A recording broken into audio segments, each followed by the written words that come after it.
meeting, the City of West Sacramento for Economic Development and Housing Commission. We'll begin with a land acknowledgement, and will any of my fellow commissioners want to volunteer to read the land acknowledgement? Yeah? Sure, I'll do it. All right, Commissioner Ernie Guerra. We would like to acknowledge that the land on which we live, work, learn, and commune is the original homelands of the indigenous people of West Sacramento, who have stewarded this land throughout the generations. We acknowledge and we thank the original inhabitants who have occupied, maintained, and secured this place, and who still exist on this land. We respect and celebrate the many diverse indigenous peoples still connected to this land on which we gather. Thank you. Thank you, Commissioner Guerra. We'd like to invite our guests and members of the commission to join us and the staff in the pledge. Do I have anyone in the commission who would like to read the pledge? All right. Commissioner Colin Kemp. Allegiance to the flag of the United States of America and to the republic for which it stands, one nation, under God, indivisible, with liberty and justice for all. All right, thank you. Are there any closed session items to report on? Yes? The commission didn't meet in closed session tonight. Okay. So no report to provide. Now we will begin with items moving on to the agenda. Item 1, any presentations by the public on matters not on the agenda? No presentations from the public. All right.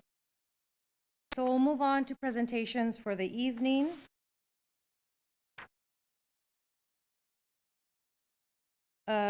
And that includes the consent. Actually, we have a few items on the consent. Do we go with the presentation items first?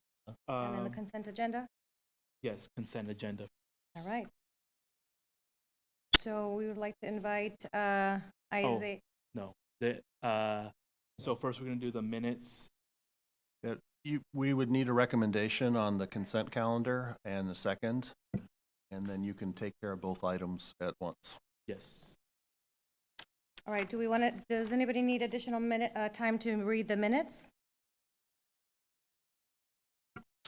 I move to approve the minutes from the previous meeting. We got a second? I second. All right. Moved by Commissioner Kemp, seconded by Commissioner Guerra. I'll say, commissioners vote. All in favor say aye. Aye. Aye. All right. Minutes approved.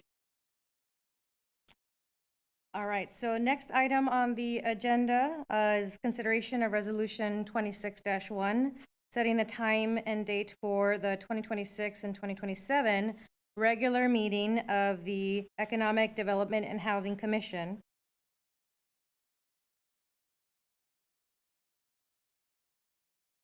So that would be the same as the previous item, so look for a motion and a second. So moved. All right, moved by Commissioner Kemp. Commissioner Kemp, sorry. All right, seconded by Commissioner Singh.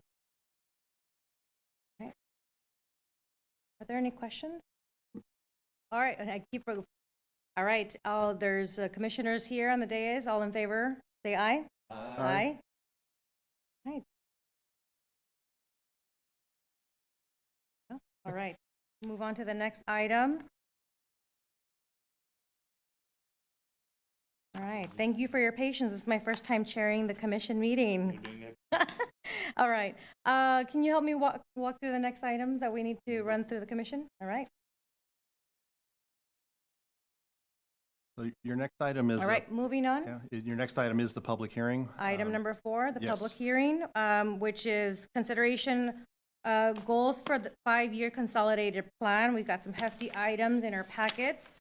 Consolidated plan and to announce the availability of the 2026 Community Development Block Grant Funding. And so up here to present is Isaiah Alford. Welcome.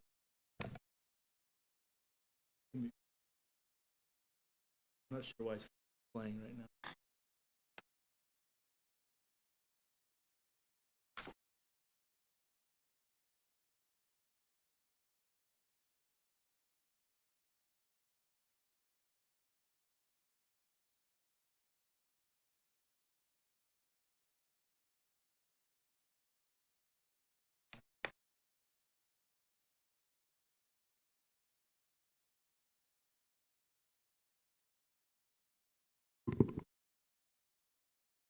No, it's working. All right. Tonight I'll be presenting information related to the 2026 through 2030 consolidated plan and the availability of the 2026 community development block grant funding.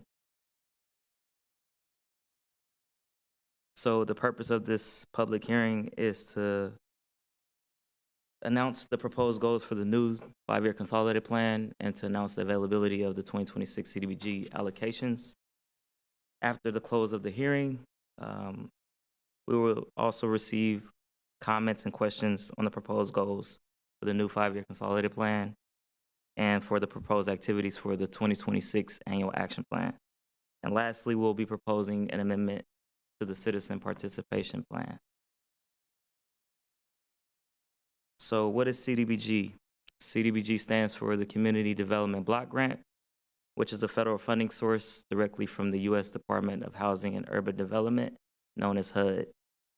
CDBG supports a wide range of community needs, including but not limited to affordable housing, homeless services, infrastructure improvements, and economic opportunities. This program is focused on benefiting low and moderate income households. The city became an entitlement jurisdiction in 2016, meaning the city receives funding directly from HUD.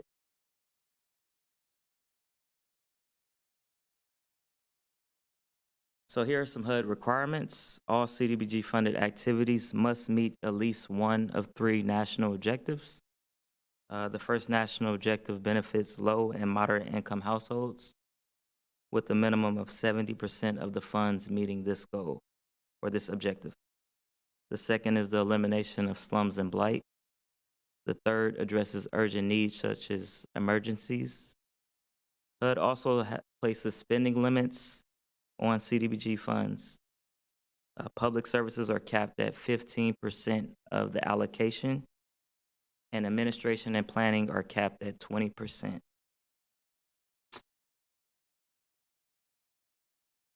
So why a new consolidated plan? The city's current consolidated plan covers 2021 through 2025, and it expires this year. HUD requires that the city adopt a new consolidated plan covering 2026 through 2030. This plan establishes the city's community priorities, sets the funding direction, and outlines the overall strategy for the use of CDBG funds.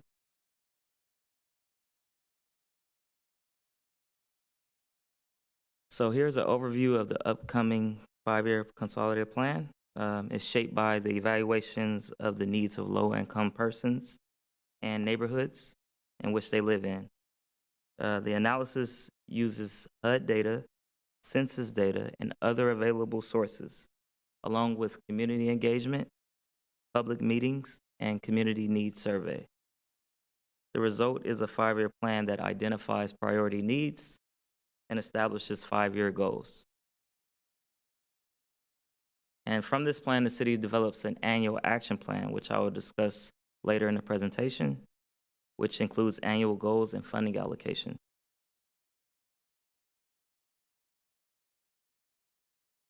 So this slide summarizes the public input we gathered for the upcoming 5-year consolidated plan. Residents, service providers, community stakeholders told us their top concerns were homelessness, lack of affordable housing, housing stability, and access to supportive services. We combined those survey results with HUD and census data, local planning data, and point-in-time count information. The main takeaway is that housing cost burden is the biggest challenge facing low-income households.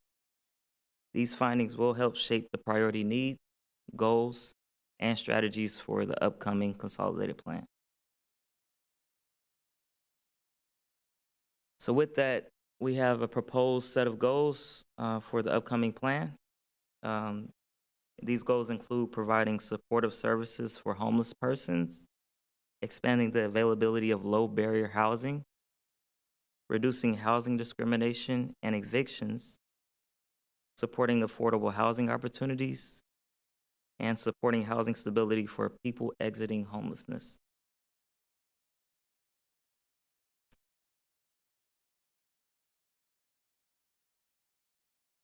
So next is the annual action plan, which is required yearly, that describes how CDBG funds will be used to meet community needs.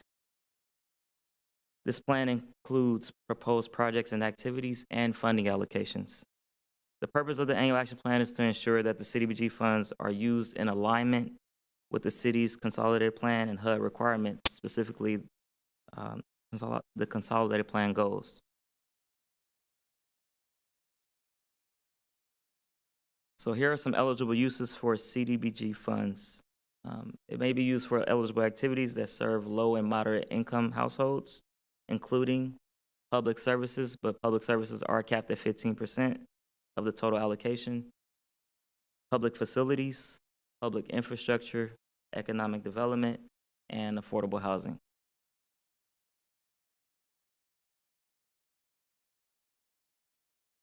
So here are some activities that were previously funded with CDBG funds. The Homeless Emergency Housing Rehabilitation Project. Funds were used to support rehab needs at the former Pickwick and El Tajon motels to provide interim housing for persons experiencing homelessness. The North Riverwalk Trail Extension Project. Funds were used to construct infrastructure improvements in low-income neighborhoods, creating safe ADA compliant and pedestrian and bicycle connections between two existing portions of the Riverwalk Trail. The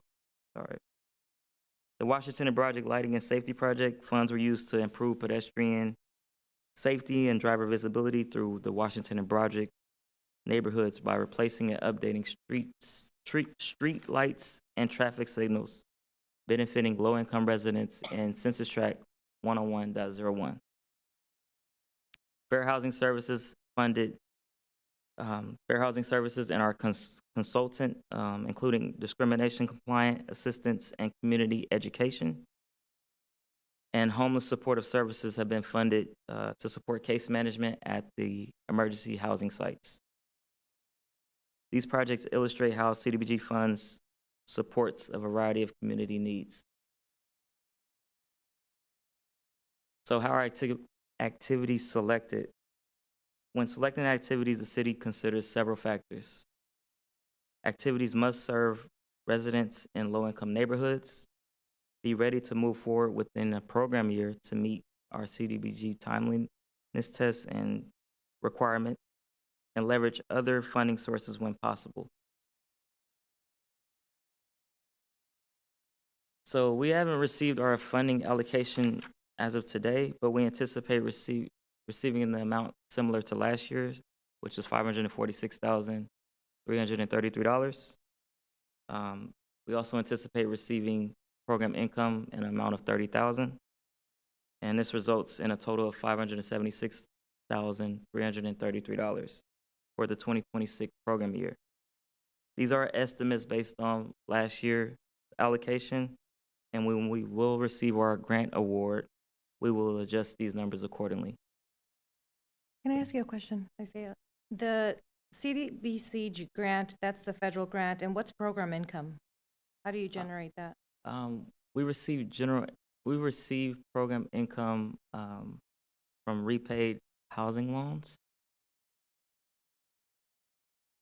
I think it's other payments as well, but that's the one that comes to mind first. No, if you pay off the loan, that doesn't generate income. Yes, please.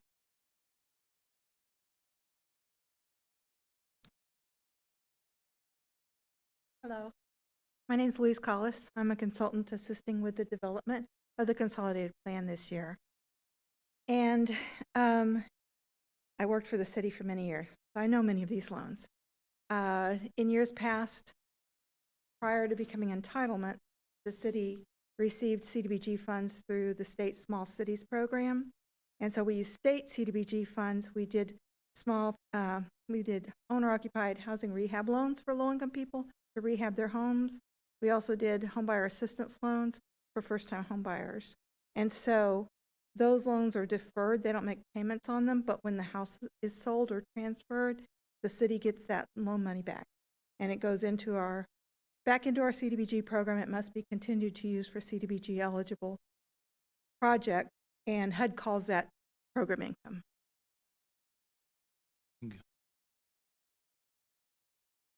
You're doing great, Asia. Thank you.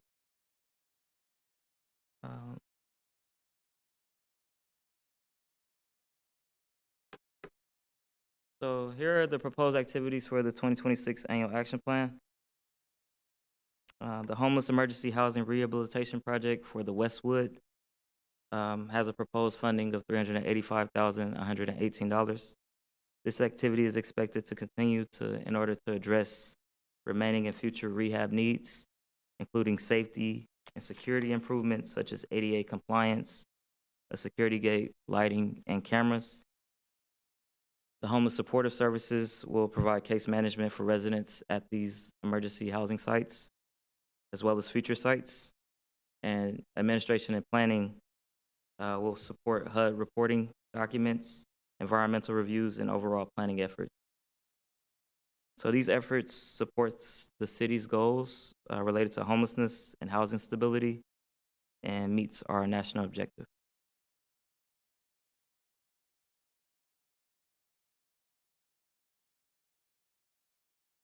So we have a proposed amendment to the Citizens Participation Plan. The first is an increasing the threshold and signing authority of a substantial amendment from 20,000 to 100,000, giving our city manager authority to sign. This would allow us to act more faster if there's any changes that's needed, and also having public hearings for the annual action plan and consolidated plan process before the Economic Development Commission and the City Council. So in addition to these public hearings, we will hold a workshop before City Council before the adoption of both plans. These changes are intended to support timely adoption and compliance with HUD requirements. Can I ask a question before you move on? So the first bullet point, increasing threshold and signing authority of who? A substantial amendment. So if we have to move money from one activity to another, then, and it's over 20,000, then we will have to go through the plan of having a 30-day public comment period, going to EDH Commission, and then going to council for that substantial amendment to go through. But this is increasing who's signing authority? Is it one person? City manager. Just the city manager alone? Just the city manager, yeah. So So that's this- his current signing authority now. So the city manager alone would be able to defer funds from one project to another up to 100,000? Yes. Question. Have there been any specific examples where this has been necessary to implement in the past year or so? In previous years, we had a project for ENF Street that was delayed significantly. We were waiting for SHPRO approval, and it took 2 years to approve. We have this timeliness test that's due May 2nd every year, and if we don't make that timeliness test, then we actually can have a chance of not receiving CDBG funds. So in order to make our timeliness test, we created we processed a substantial amendment from that activity, the ENF Street project, to the North River Walk Trail Extension project. Those funds were ready to move. That project was ready to move forward, and we was able to complete that project using CDBG funds. So this the cap of 20,000 is required by HUD. So can city This, amend this that? is, I'm sorry. Yeah, Yeah. the cap is by, isn't it requirement by HUD? Or the No, city this can is- just arbitrarily can change it? This is our citizen participation plan, the city's citizen. Come on. Can I So get this is this? within the power of the city of West Sacramento, not associated with our grant participation under HUD. HUD requires that the city have a citizen participation plan, and it has certain things that it must include. One of them is a designation of when something is a minor amendment and when it crosses a threshold to a substantial amendment. So the city has discretion on deciding what for West Sacramento makes sense. And I believe we've already submitted this to our HUD rep. They've reviewed it, so HUD is okay with it. But so at this point, it's the city's decision where to set that threshold that from being able to move funds expeditiously versus requiring a public notice, a 30-day public comment period, public hearing and resolution, which sometimes can be difficult to do if you need to move funds quickly and meet your drawdown timeliness or other HUD requirements. So when you say citizen participation, what does that mean? You have the citizen participation plan, I believe is part of your packet. That is a HUD required document if you receive CDBG funds. And it basically outlines the city's process for meeting HUD requirements for citizen participation in the CDBG process. So it says this public hearing is one piece of that citizen participation plan. Going before the city council in a second public hearing is a piece of that citizen participation. We did we did several focus groups for the consolidated plan, and those are also in that citizen participation plan. It's a plan that the city has devised in the past that and been approved by HUD, saying there's HUD regs, and this in West Sacramento is how we're going to meet. So if I can ask a question that might be on all of our minds is, and I see the items in there going over consultation with the community under the requirements of the citizen participation plan, is we're talking about the goals for the consolidated plan, the grant program. In my mind, I'm still wondering where the connection is between approval, moving the funds. So how does that impact, The whatever percentages. that's happening in the city, how is that relevant to the grant program? I'm not sure I understand So your question. you require approval from the city to allow the city manager to move money currently capped at $20,000. Your proposal is to move it to $100,000. What I'm hoping to get clarity on is, what does that mean in the context of the grant administration? Is it that right now you have a proposal for how we're spending money in homelessness services, other services? If that needs to change, you're hoping to move part of the proposed budget for one section to another? I'm trying to make sense of what this means in the context of the grant operations. So, things change. Sometimes projects pop up that you need to address right away, or sometimes projects don't move forward when you think they will. And so this increase gives the cities a bit more flexibility, but it's still, even if it's not a substantial amendment, it does not require public hearing, public notice, and approval by the city council. It still has to be submitted to HUD for HUD approval. But the 100,000 is within the city manager's signing authority, that is more than it was when this plan was written in 2015 or 2016. It was a lower amount, so we're just making it, it's just being proposed to be consistent with the city manager's signing authority for other types of activities. That was gonna be my next question is, and it's good that you informed us where HUD is too. I'm just, again, trying to make sense of, what does that mean in the context of all this work? Because this proposal seems like it applies to anything else that might need to make a decision about, regardless if it's within this commission or not. So there are certain things that require a substantial amendment versus being able to move internally with HUD approval. Dollar amount is one threshold. Another threshold is if it's not an activity that is in your current annual action plan, which you've seen the annual action plan for this coming year, that automatically, even if it's $5, requires a substantial amendment. If you look in the citizen participation plan in the section saying amendment, you'll see that there are certain thresholds, and those are HUD required. They're not things that we made up. The dollar amount is a city decision, but the other things are HUD requirements. A change in adding a project that was not in your annual action plan to begin with, changing the beneficiaries. You know, before you were going to serve youth, and now you're going to serve seniors. You know, you've changed that beneficiary population, or a change in location.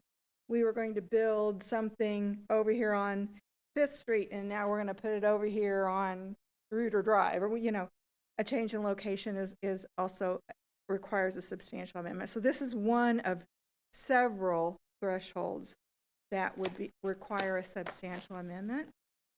But we can't just create a new project without going through the process. So I have another quick question. $100,000, if you do any change up to 100,000, that about 16% of our total budget, 576,000.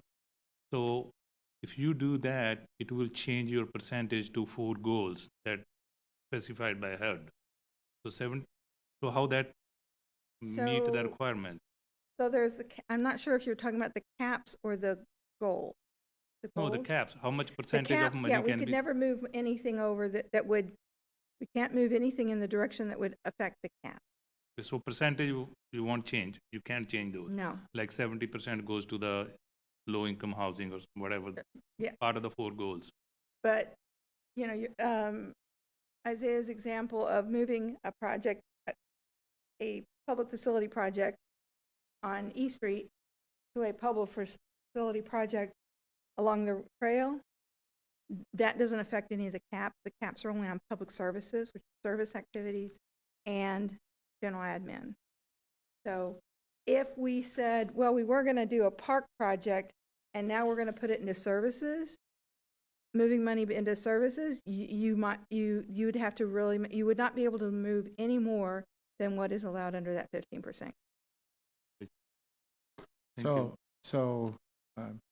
feels like I'm beating a dead horse here, but I just want to make sure I understand and clarifying question. So, I think you called it the Westwood project, or what was the project that the money was designated for? This previous slide? The West Park? the homeless emergency housing project, specifically the former Westwood.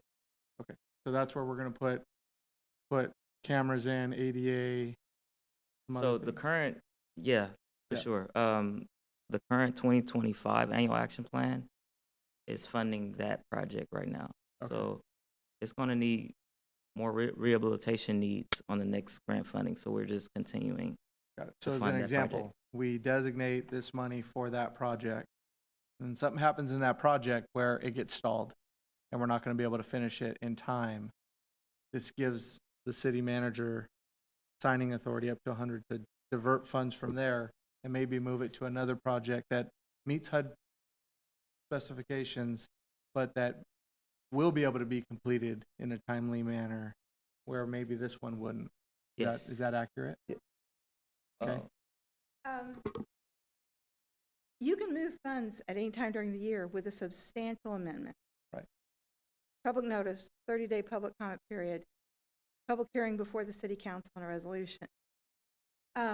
However, if you've designated all your funds for the Westwood and then homeless services, you would only be able to move, and we've maxed out the public service cap. You've got nowhere else to go with that project. You would have to do a substantial amendment no matter where you move that money. Right. And this would just Unless allow it was that to a happen. previously approved project, like if it's something was in last year's annual Yeah, action yeah. plan, and an existing. Right. Yeah. Okay, I understand. Thank you. And so, yeah, you have to work within the framework of the consolidated plan and the annual action plan. And the citizen participation plan says this is how we are going to make sure we stay within that. one last question. So this amendment is for 1 year only or for 5-year plan? So this is not an amendment, this is the annual action plan that just says, we have a 5-year consolidated plan with goals. No, Then this we do, amendment. every year, we do an action plan and saying, we have this much money this year, and this is what we're gonna do this year that's gonna reach one or more of those goals. If I may, perhaps, why he's asking the question, maybe there's confusion what you're asking us to do today, because the slide says proposed amendment. And you have two things here, that you're asking us for consideration, and one of them is moving that. Okay, I get what you're saying. It's an amendment to the citizen participation plan. It's a brand-new consolidated plan, a brand-new annual action plan. The citizen participation plan is amendment, yes, sorry. Oh, okay. And so maybe this will allow us to move forward, because what I understood is that you're asking us for feedback on this proposed amendment. This is already part of the plan, and I'm trying to look through the table of contents and the very hefty documents. I would love to, not that it would change anything else I share, but I would love to be pointed to where the feedback was from the community as you're getting feedback on this proposed amendment, if you can. The citizen participation plan. On this, Or, on the materials. okay. So there's a brief summary. It's not very extensive, but there is a brief summary in the executive summary on the citizen participation process. It's not completed because this meeting is a part of that process. There's going to be a workshop before the city council in a few weeks that's a part of that process, and the 30-day public comment period, and then the final city council meeting. But everything we've done to date is there's a section in the executive summary that talks about where we're at so far. Okay. And then additional detail on the citizen action plan begins on page 35 of Thank the you. document. Okay, But that's on the consolidated plan and the annual action plan, all right. not the citizen participation plan. The citizen participation plan does not have that same kind of outreach. You don't have to go out and study and find what are the needs of low-income people for the citizen participation plan. It is just, what it is our outline for how to do that for the bond plan every 5 years. That's what we. Yeah. We As refer someone to who it, the work- consolidated plan and the annual action plan every year. Commissioner.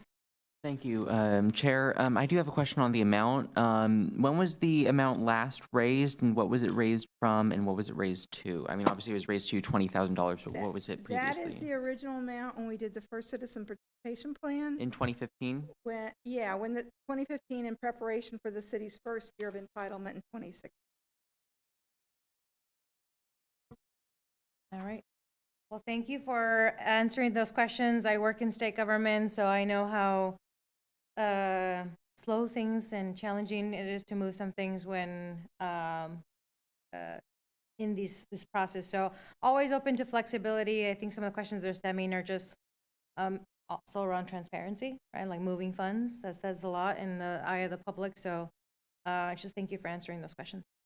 Continue.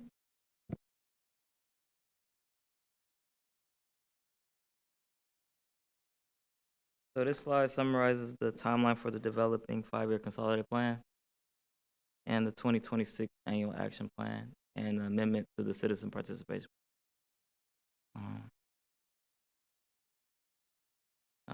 Key dates are today, of course, the public hearing for the EDH Commission. Then we will be having a workshop at the Parks Commission, Parks Recreation and Intergenerational Commission next week, February 3rd. And then attending a city council workshop on March 4th. And then making a public comment period for our draft of both plans and the citizen participation plan amendment for March 7th through April 5th. And then returning to city council for a public hearing for the adoption of both plans and the amendment. And then we have if we do have approval from city council, plan on submitting both plans to HUD by April 15th. So this concludes my presentation. At this time, I'd like to formally open the public hearing and invite any questions and comments regarding the proposed 2026 through 2030 consolidated plan goals and the 2026 annual action plan and proposed amendment to the citizen participation. Thank you, Isaiah. Do we go to public comment first before any questions from the commissioners? Yeah, I would recommend taking All right, public so comment is- first. Thank you. So are any individuals in the audience here for public comment? All right.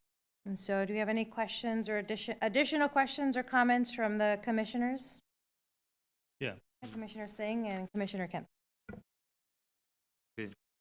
So as you're on page 145 of the package, it says anticipated resources, and the total fund available is 2 million. It says 576 that you mentioned, and then expected amount available remainder of con plan. You know what con plan is? So the 2 million that you're referencing is an estimate of what we plan on receiving within the full 5 years. So if we were,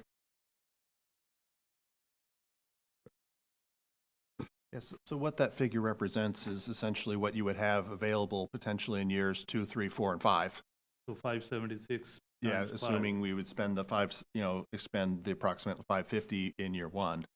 Usually it's not quite so linear, but in theory, that would be the 2 million figure would be what would be remaining for successive years. And within because this is a 5-year plan. So even if we have 500,000 coming in, actually allocation is 546, that makes us 2.5 million, not 2 million. so these are estimates. We haven't received our grant award yet, so we just based it off of last year's grant that we Yeah, received. but you mentioned that it will be granted based on the past. So past we get So- always 500,000 plus, No, right? so 1 year we got as low as 467.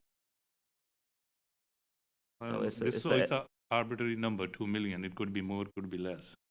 yeah. So that's why we have estimates of approximately 500,000 times 5.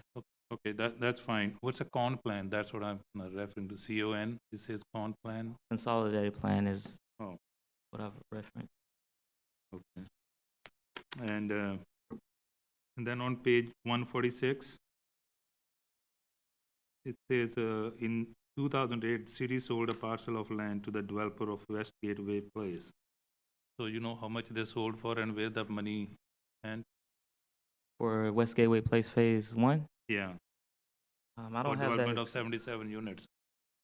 Yeah, I don't have that amount right now, but I could definitely get back to you with that, the actual amount. And then further it says the city provided CDB funds for off-site infrastructure. Yeah, so one of the projects that I mentioned was the North Riverwalk Trail Extension Project. We had CDBG funds used to help facilitate and construct that project.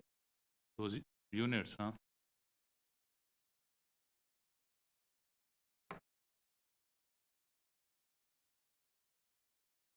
Should have brought a paper copy. I could have looked it up easier.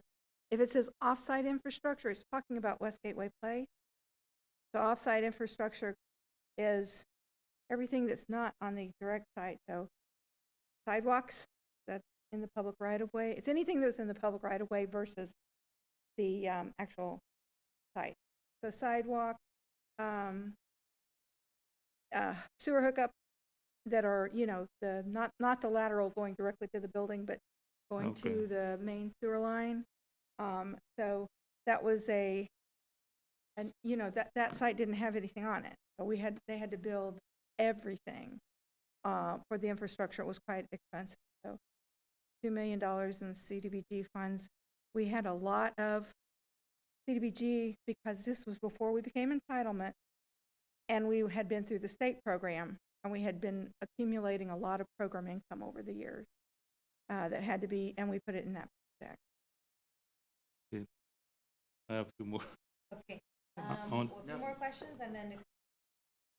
So on page 154 of the report, it says a goal summary for 5-year plan, provides supportive services for homeless persons year started 26 and 2030. It's a, the goal is public service activities under the low moderate income housing benefit 250% assisted. So that's a, it happened or is a for future goal. And then homeless person overnight shelter 10% assisted. Well, if you look at that, That's page 154. the homeless person's assisted, One quick question. Is this this number or the one at the bottom of it? There's One two on the numbers. bottom. so this is a HUD form that's created online in a HUD online website. And we just click buttons when we decide how we're going to report it. And it has to be done in the HUD format. So for the 10, that's not 10 persons, that's 10 beds, I believe. No, it says homeless person overnight shelter 10% assisted. Yeah, because that's talking about 10 beds that are at Westwood, right? Yeah. But it's So- a 5-year plan we are talking about, not what we have already done. Well, you've got your 5-year goals and you've got your annual action plan goals, 1-year goals. So which one are we looking at? I'm looking at summary of the goals, page 154. Okay, This hold is on. it's a goal summary. There's 2 goal summaries. One is the 5-year goals and one is It's the a annual 5-year, action plan 5-year goals. goal, starting 2026 and 2030. Okay, On the page. So that section, it says public service activities other than low moderate income housing benefit, 250 persons assistant. Homeless persons overnight shelter, 10 persons assistant. And then, so, yeah, they're serving about at least 50 people a year through the services. So these are outreach on this, helping people that are homeless on the street, and some services at the Supportive Housing Project, the Mercy Housing Supportive Housing Project, at 1801 West Capitol, I think. No, address is fine. I understand that.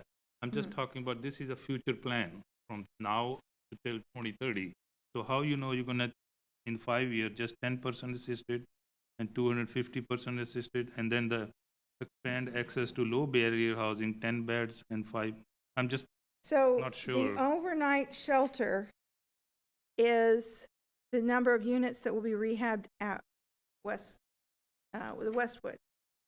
So we know we know we're going to do that. That's in our current coming year annual action plan. There might be more, but we also have money down in the public facility and infrastructure. So the goals for the 5 years are, we try and keep them reasonable, things that are achievable. Creating a shelter bed sounds like you just buy a bed, but you have to provide a facility, you have to rehab a facility, buy a facility. It's very expensive. So we think reasonably increasing that by 10 beds at the Westwood is something that is achievable. but the funding is only 250,000. 250 is services, not the bed.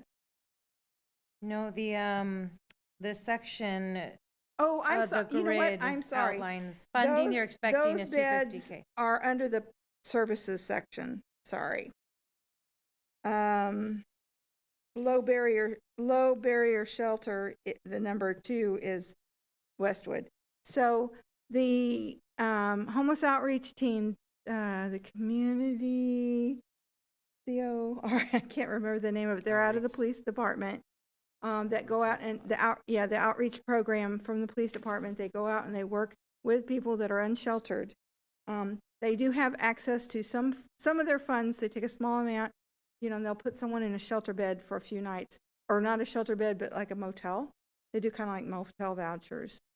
Someone that's sick needs to be inside, someone that the weather's really terrible, or maybe they have a child. So that's what those shelter beds are, under the services, because that's public service money. We can't do a whole lot with it because we're limited to that 15% cap. Then you go down and you'll see the 10 beds added under expand access to low barrier housing versus shelter. Shelter is temporary emergency. Housing is more permanent. The 10 beds there are for the Westwood. That's Apologize for the 1.25 confusion. million. Yeah, that's why you're seeing the difference in the dollars amounts. Yeah, and I will call on Commissioner Kemp to ask his questions.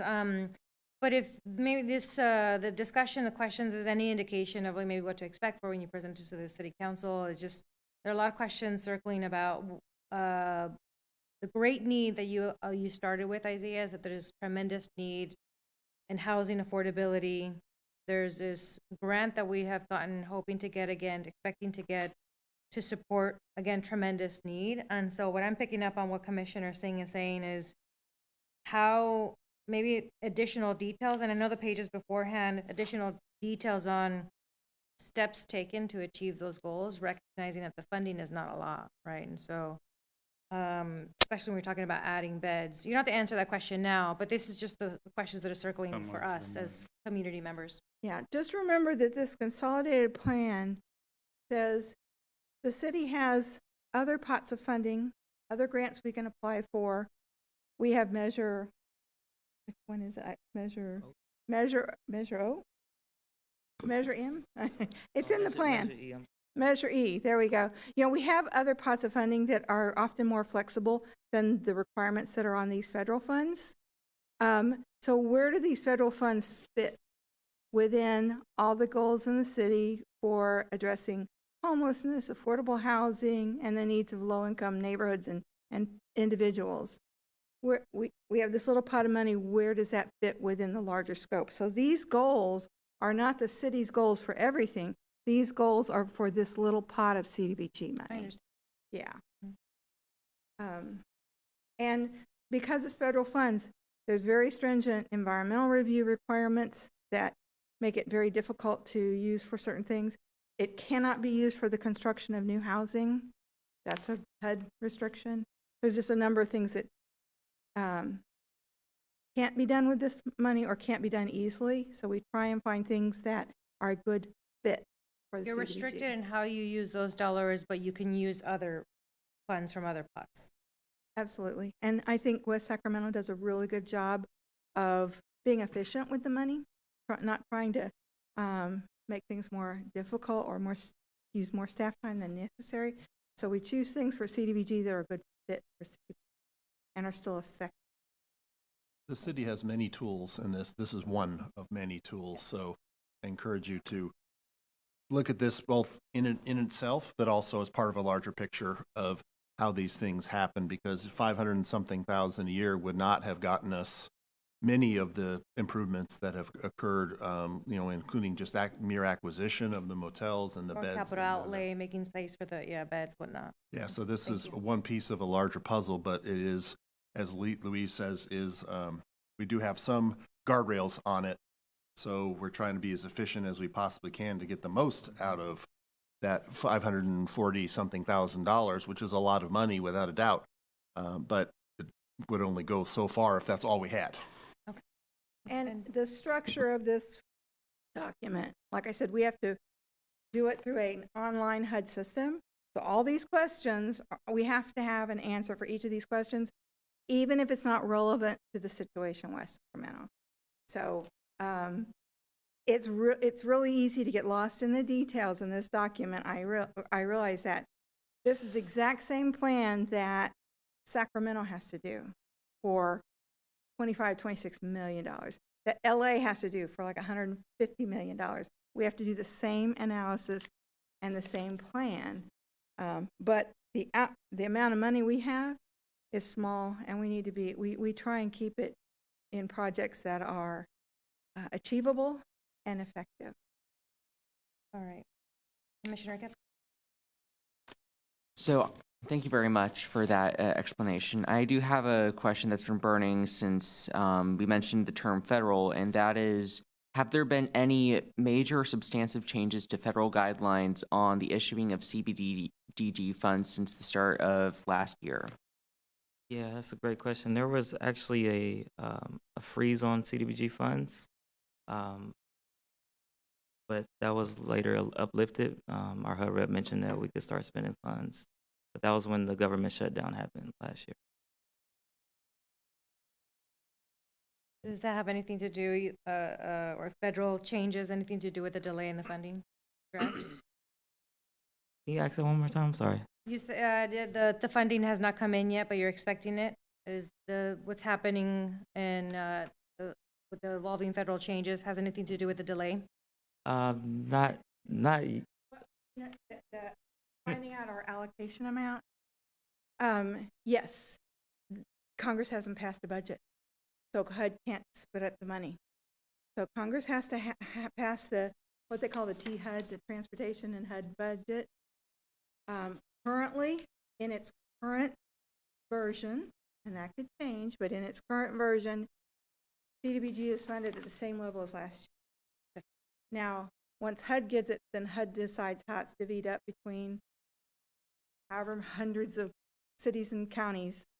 So that usually results in a little bit more this year or a little bit less this year, depending upon, oh, we got 3 new cities that are qualified, or that city had a huge increase in population, now they get more.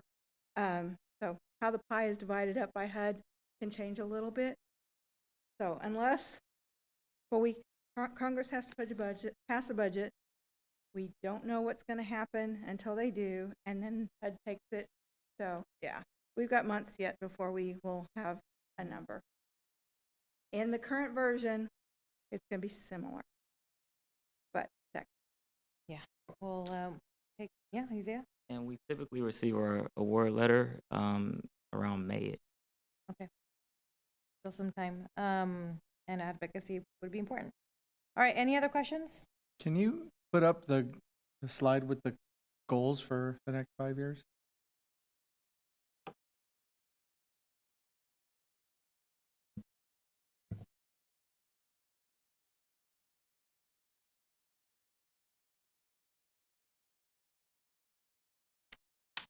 All right, and then what about the slide where it talked about the, I don't know, 300 and something thousand going to the specific, the Westwood project. So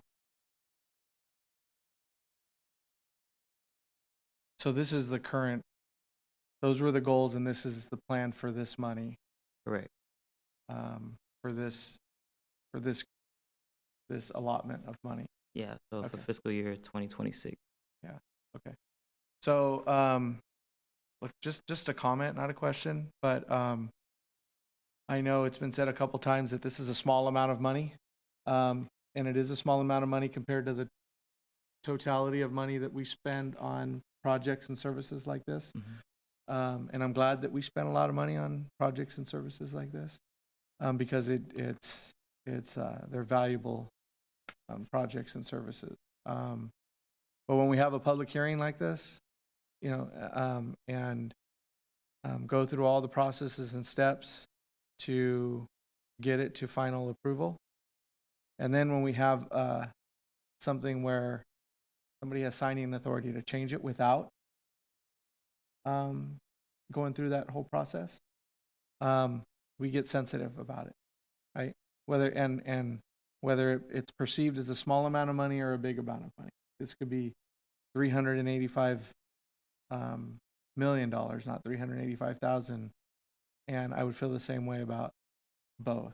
So just a comment, to the city council, that when we do move big amounts of money without public hearing, I don't know what the process is for communicating that to the public and the reasons why and what we did, but I would highly recommend that there's transparency if this commission votes to move it forward and then it gets enacted with the city council, that they seriously consider making sure that we have a high level of transparency when this is necessary. And I understand that it's necessary, and I want to give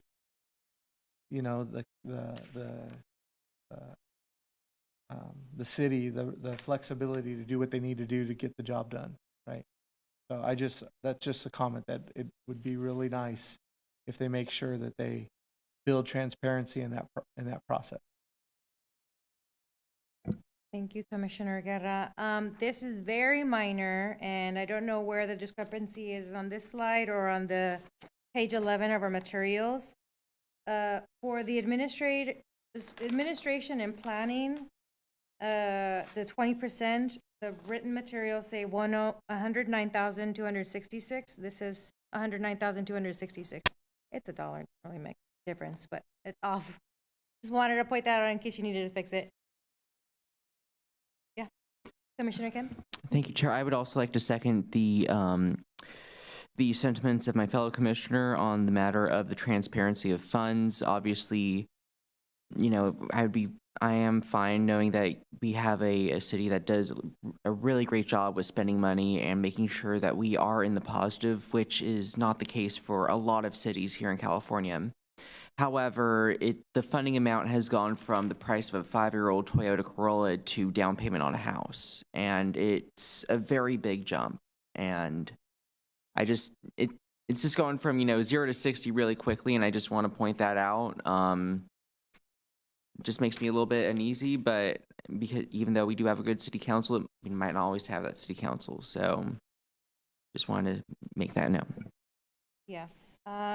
Great comments, and again, based on what I understand, that's just the HUD had approved it, and now that consideration is for the purposes of managing and using the funds for this grant, not for city budget management. Great. Appreciate the comments. All right, any other questions before we close this item? All right. So I think we have to entertain, you have a question? Just do we vote on this to move it forward? So since we've already done comments, we do need to entertain a motion to accept the recommendation for this item. Do we have a motion? Or did we already do a motion at the very beginning? Not? Okay. No. Anybody want to make a motion to approve the item before us? Make a motion to the Commissioner Singh, anyone want a second? I second. And then Guerra. All right, all in favor, say aye. Aye. All right, thank you very much, Isaiah. We put you through the ringer, and thank you very much for the additional answering questions. This is very helpful. Thank you. Thank you. All right, I think that this now moves on to our last item, which is any commissioner communications. Any updates from our fellow commissioners? Sure, yeah, Commissioner Kemp, as we might have known last time, I did graduate from Sac State, and I'm now starting a master's at University of Pacific Midgeorge School of Law. Right. Congratulations, Commissioner. I have another comment. We received this package, the soft copy yesterday. Danny, can we get that sooner than that so we have a time to review it? I mean, I printed few pages out of that. I have a question at home, but 10 o'clock yesterday I saw it after lunch, and then you have 170 pages to. Yes, that was a mistake on my behalf. I had sent out the agenda on Friday, but I didn't send out the agenda packet. But I'll make sure to send it at least a week before going forward.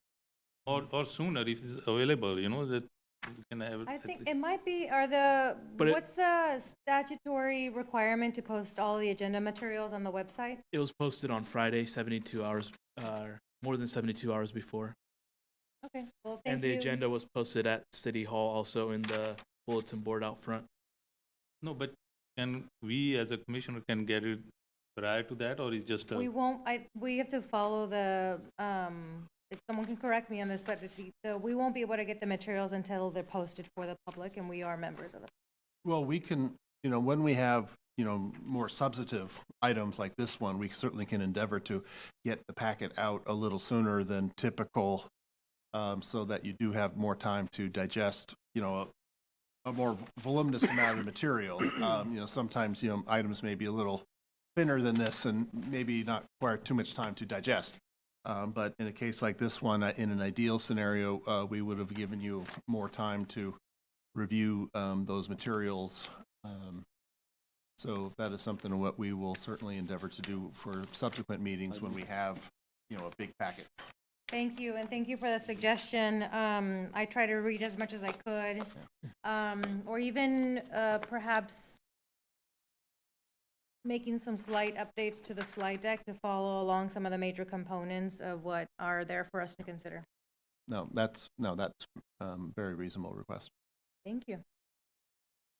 All right, final items. Did we say we had to go over the calendar? The commissioner calendar? Yeah, we done it? voted on Yeah, that. we did it in the beginning. Any staff reports? I was asked on behalf of Tracy Michael, our director, to make a few remarks. First of all, I guess I should introduce myself. My name's David Tilley, I'm principal planner in economic development and housing. I have been there almost 18 months, and prior to that, I spent more than 20 years in community development. So, and as part of my last assignments in community development, I ran the Planning Commission for about 10 years. So I anticipate helping run your commission going forward, since Tracy already does too much as it is. So a couple of projects and other information just to note briefly. Earlier this month, there was a groundbreaking for a new affordable housing project at 641 Fifth Street. That occurred. Then they've already broken ground officially. That's 36 units of low-income housing, including housing for veterans, as well as persons with certain physical and developmental disabilities. So that is a very exciting one because, to my knowledge, we don't really have a lot of housing that's been constructed specifically for persons with, in this case, it's particular persons with visual impairments. So that one is exciting, and that was one of my first projects when I came over to economic development. Club Pheasant is moving along. They're in building permits. They have applied for everything in there, so that's a huge step because the plans that are put together for that are frankly expensive. So it's a big milestone, and we will be meeting with them again tomorrow on where things stand. Probably the biggest news was that the city did, speaking of grants, the city did receive through the ASHC program $43 million recently, which was the single largest grant I believe we've ever received. So that will support development in and around the Grand Gateway area, which is just to the east of us here. It will support affordable housing, infrastructure, miscellaneous transportation and active transportation improvements, as well as light rail. So it's a huge deal. And so that was one that was very important. And of course, we are already more than ready gearing up for around second season of the A's here. I believe we're only about 2 months out from some of the first games at Sutter Health Park. So we're anticipating an even bigger year this year with the A's and the River Cats than even was last year. So year started off. There's already a lot happening, and there'll be a lot more happening this year. So we look forward to your commission's input on things as we bring them forward. And I may be the only one that doesn't know this, but so can you just give some high-level specifics on the Pheasant Club location and who's going in there? What's the timetable? Yeah, I'll tell you everything that I know to be certain. There is a development team, and there is a real estate deal that was approved by the city council last year. So we're now attempting to get to where that deal can close. We had a big milestone with getting some positive information from the Department of Industrial Relations. So right now, I think some of the tenants that have been mentioned previously have been Jack's and Temple. There will be others because there's several spaces in there. But more to come on that as things start to solidify. We know the development team is working with potential tenants and getting letters of interest and getting lease documents out. We haven't seen those come back from them yet, but that is all happening. And now that we're past the holidays and everything, things are really picking up steam. And so I'm hoping in the next couple of months we'll have a lot more intel about who's going to ultimately go in there. But the deal has not closed? We haven't closed yet. That's part of the deal terms. We had to do an extension because of waiting to get the information from DIR. That did come in a few weeks back, so that was very positive.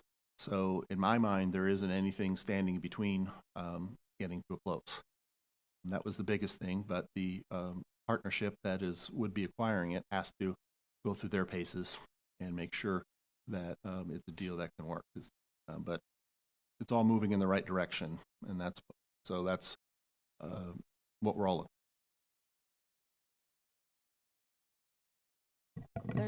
Seems to be a question by, okay, Commissioner Kim. Yeah, could the commission receive some advanced notice on any groundbreaking ceremonies or anything like that by the city, so that way we could clear our schedules and possibly attend? Certainly, we for those things do happen from time to time. We certainly can include you on on an invite list for those. I think that should be done just as a matter of courtesy to our volunteer commissioners. Thank you very much. And I did have a couple of questions around how some businesses are doing. The first I'll ask is around and this is feedback I'm getting from community members, some of my neighbors. Was sad to get the news of the Mas Bueno boutique closing soon, and this comes out of, I think last year the cleaners had closed. I heard it was a combination of rent, which seems to be an issue, has been for a long time. So wondering if you can give us an update on that and what more we're doing to support small businesses. Well, certainly, I want to make sure we stay within what has been agendized tonight for Brown Act purposes. But we do have a small business accelerator program that has been administered in the Economic Development Department by Megan Stiles. So that has provided numerous grants for facade improvements and other tenant improvements through numerous businesses throughout town. There are some parameters that are associated with it, like it needs to be a local business. It's not going to be a chain. We're not going to give money to big box stores. That kind of thing has gone to local small businesses. Birdies took advantage of that. I'm trying to think of several. We're working with other businesses down at West Capitol where there's that Quick Mark, and then there is the the Euro place there on the corner. We're working with those folks and several others. Megan is running that program and has had numerous businesses take advantage of it, and this has been not insubstantial amounts of money. That has probably been one of our best efforts, as well as just things we do every day on trying to help businesses as much as we can, noting that the market ultimately dictates these things. So just to make sure I'm not violating any of the rules of order or Brown Act, if we ask you follow-up questions, they can only be about your update? Well, we want to make sure that we're staying generally within the parameters of what's been agendized. And so this says director's report, which is Okay. pretty broad, but I will want to just try to keep it narrow, just because these things haven't been agendized. And Absolutely. I asked because those things relate to the economics, the economy Oh, of the absolutely. city, and then you asked about the athletics. I had questions that now I won't ask. no, I But mean, would love to I threw those agendize things them. out. I threw those things out there. I was just not intending for us to get into a lengthy discussion We don't have about to. any one of them, but Totally a few understand. comments or questions, I think we should be fine. Yeah, I am interested, maybe for a later discussion, and certainly when the chair comes back, would love to get an update on the plans for the economic resilience and vitality, now year 2 and having the A's here. Okay. Don't want just the city of Sacramento to benefit. We would love the city of West Sacramento as well to Yeah, benefit. there's a whole marketing effort, the whole Play the West Wave. We gave you hats tonight as an example of that, and there's a whole marketing campaign that goes with it. You may have seen that on some of the digital billboards that have been erected here in town, one at the east end of town and one in the west end of town. So there is a lot going on with that, and we can provide you perhaps some additional information offline about that, especially from those who are working on it, every day. Thank you. All right. Well, that concludes the staff reports. So can I get a motion to adjourn? So moved. Commissioner Kim, second? Or is that all you need? Do I need a second? I second. Commissioner Guerra, all right. I move to adjourn a motion by Commissioner Kim, seconded by Commissioner Guerra. Can I get a roll call? That's on my list of things to say next. Yes. All right, let me get an aye to adjourn the meeting. Everyone in favor of adjourning the meeting, say aye. All right, adjourning the meeting at 7:10. Thank you all.